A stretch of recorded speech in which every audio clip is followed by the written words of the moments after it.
On September 11th, 2001, we all remember that day. We remember where we were when the planes flew into the towers. I saw it on TV. I thought of my sister-in-law who worked on the South Tower at the 87th floor, how I had visited there the week before, and how I saw the plane flying to where her office was. And fortunately, through God's providence, she had slept late that morning. Come on up.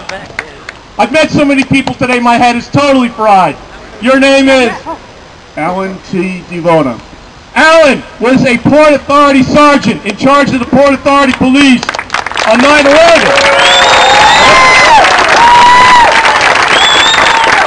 You'll notice that Alan's got a shirt with a great American patriot on it, George Washington. He's got a few George Washington quotes that he wants to share with us today. Thank you very much. First of all, I would like to thank the organizers of this Tea Party. I would like to thank our military who's out there protecting us, allowing us to come here to speak to them. I would like to thank the police officers who are here protecting us while we're here during this rally. This is retired officer Eric Bolger, who worked with me that day. We were there when the plane struck the building. I was a patrol sergeant that day, and as things turned out, I was the one that was in charge of that evacuation because I had the knowledge of the World Trade Center. With that said, I'm retired now.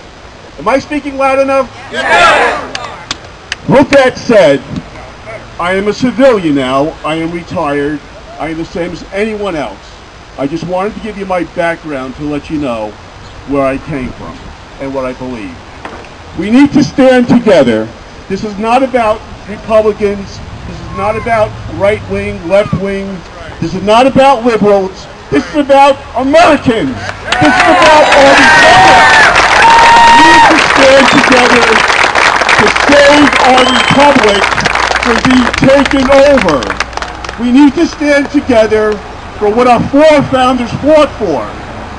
Our forefathers who fought against England, against the tyranny, against the king.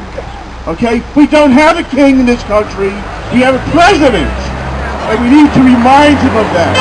He's the president, not the king. So here we stand today,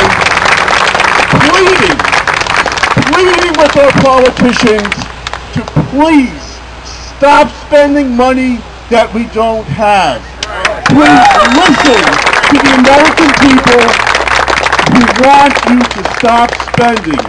Please don't pass a cap and trade that's going to ruin this economy and send more jobs overseas. I am not a politician. I am not a public speaker. I do not get involved in politics.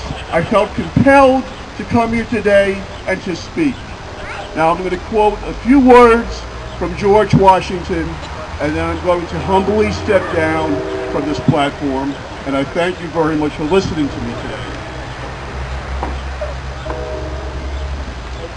These are some of the words from George Washington, a man who did not want to be the President of the United States, a man who was asked several times to do it, and didn't want to leave his farm, but did it for his country. A man who, after his presidency, was offered to be king, and Washington refused, knowing he did not want to fall into the same pitfall that England has been in.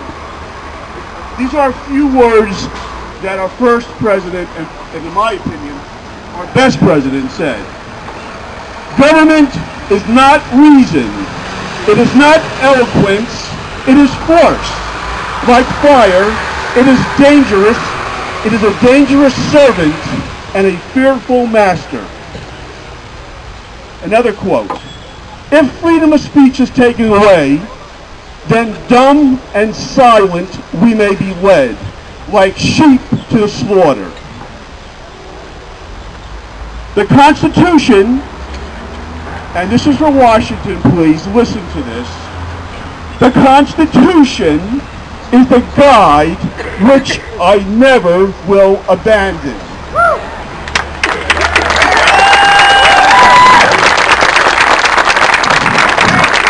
Associate yourself with men of good quality if you esteem your own reputation. It is better to stand alone than to stand in bad company. Firearms are the second only to the Constitution in importance. They are the people's liberty's teeth. Guard against the imposters of pretended patriotism. And I think that can be reflected by the politician who was just up here explaining the infiltrators that are going to try to get into this Tea Party. I have two more, and then I'm going to step down. Truth will ultimately prevail where there is pains to bring it to light. And listen to this, Washington, please, because our forefathers knew it. They saw it coming. New contracts, new debts is not the way to pay old ones. My fellow Americans, I want to thank you very much. May God bless America. May God bless our military.